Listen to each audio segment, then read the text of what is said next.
Hello, नमस्कार आप सभी को। मेरा नाम अमित है और आज हम इस वीडियो में जानेंगे कोरोना वायरस के बारे में, कोविड-19। अब इसमें व्हाट इज़ कोरोना वायरस होता क्या है, फिर इसके सिम्टम्स कौन कौन से हैं, नोवेल कोरोना वायरस क्या होता है, कोविड-19 क्यों कहा जाता है, कोरोना वायरस के टाइप्स कितने हैं, क्या है, इसके सिम्टम्स क्या क्या है और क्या इसके वजह से किसी की जान जा सकती है, इसका इलाज का क्या तरीका है, क्या इलाज हो सकता है इसका, ट्रीटमेंट के बारे में, ये सब आज हम लोग इस वीडियो में बात करेंगे। तो इसके लिए आप ध्यान से वीडियो को देखिएगा। अगर कहीं पे कोई प्रॉब्लम हो तो कमेंट करके आप हमसे पूछ सकते हैं। चलिए हम लोग बात करते हैं अब व्हाट इज़ कोरोना वायरस क्या होता है इसके बारे में। कोरोना वायरस एक वायरस का ग्रुप है जिसमें कई तरह के वायरस शामिल हैं। अगर हम इस वायरस को माइक्रोस्कोप से देखेंगे तो इसकी सतह पर मुकुट जैसे स्पाइक्स दिखेंगे, इसलिए इसका नाम कोरोना, जो कि एक क्राउन के तरह हो, रखा गया है। कोरोना वायरस को 4 सब कैटेगरी में क्लासिफाई किया गया है। ये चारों HCOV के अंदर आते हैं।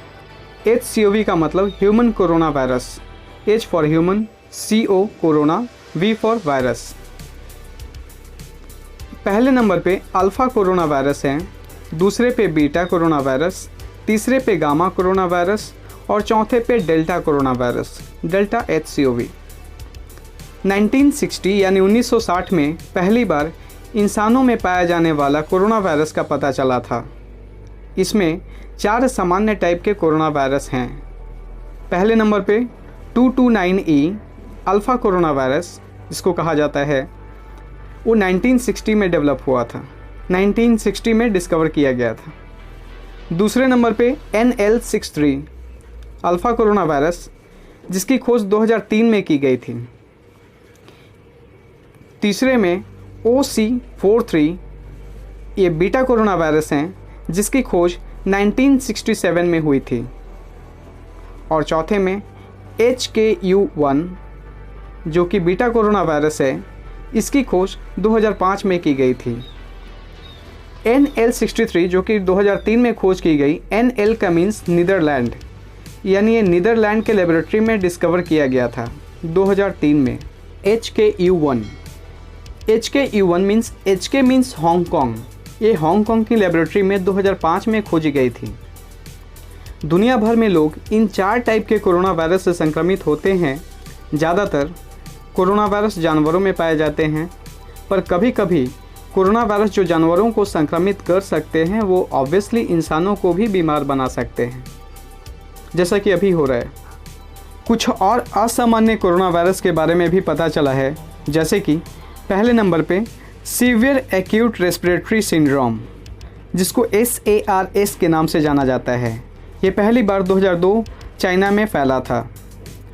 दूसरे नंबर पे middle east respiratory syndrome MERS जो कि 2012 में मिडिल ईस्ट के कंट्री में फैला था, जैसे अरब देश जैसे सऊदी अरबिया हो गया, कतर हो गए।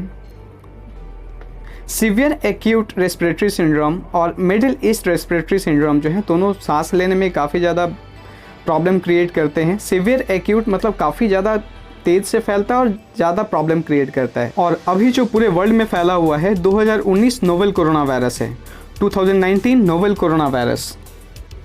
इसमें वायरस का नाम है SARS कोरोना वायरस 2। इससे जो बीमारी होती है वो कोरोना वायरस डिजीज़ 2019 जिसको हम लोग कोविड-19 के नाम से भी जानते हैं। CO का मतलब corona, VI virus and D for disease 2019। इसमें मानव, ये जो कोरोना वायरस है मानव के DNA में घुसकर उसको अपने DNA से चेंज कर देता है, जिसके कारण तबीयत और ज़्यादा बिगड़ जाती है और वहाँ का DNA हमारा इन्फेक्टेड हो जाता है। 2019 नोवेल कोरोना वायरस एक बीटा कोरोना वायरस है जिसके बारे में सबसे पहले चाइना के वुहान शहर में पता चला। इसे सांस संबंधी बीमारियों के प्रकोप के रूप में पहचाना जाता है।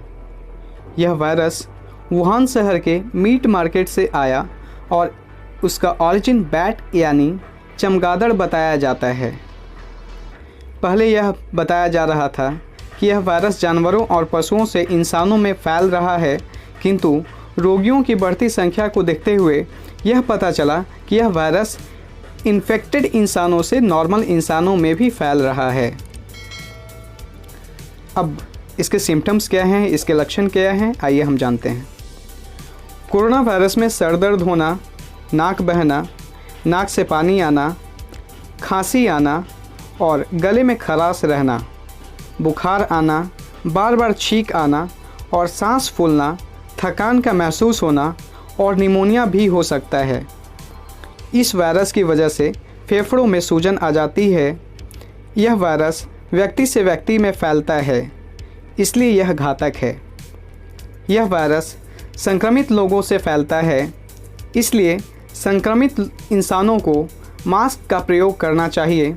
बल्कि नॉर्मल इंसानों भी अगर बाहर निकलते हैं तो ध्यान रखें कि मास्क पहनना ज़रूरी है और अपने हाथों को सैनिटाइज़ करते रहें और सोशल डिस्टेंसिंग का भी पालन करें। सोशल डिस्टेंसिंग का मतलब होता है एक दूसरे से दूरी बना करके रखना। अब हम लोग जानते हैं क्या इसके वजह से किसी की जान भी जा सकती है?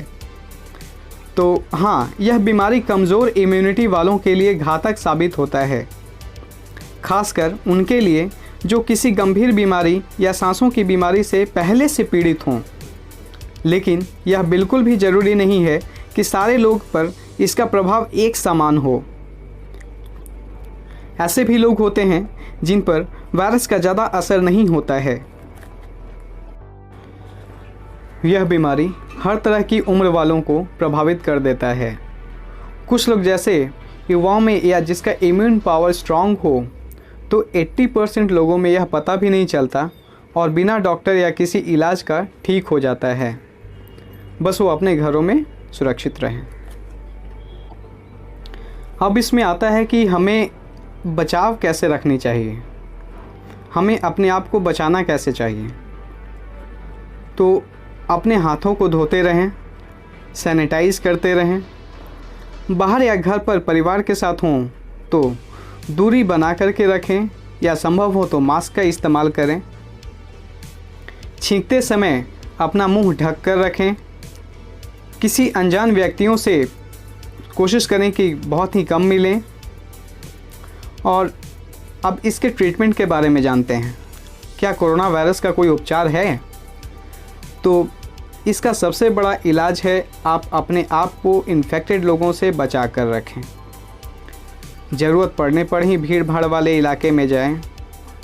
अपने आप को स्वच्छ रखें। बाकी इसका सटीक उपचार के लिए हमारे वैज्ञानिक और डॉक्टर्स पूरी तरह कोशिश में लगे हुए हैं। चलिए दोस्तों, आज के वीडियो में बस इतना ही। तब तक इसको लाइक, शेयर और सब्सक्राइब करते रहिएगा। मिलते हैं नए वीडियो में एक नए जानकारी के साथ। तब तक के लिए जय हिंद।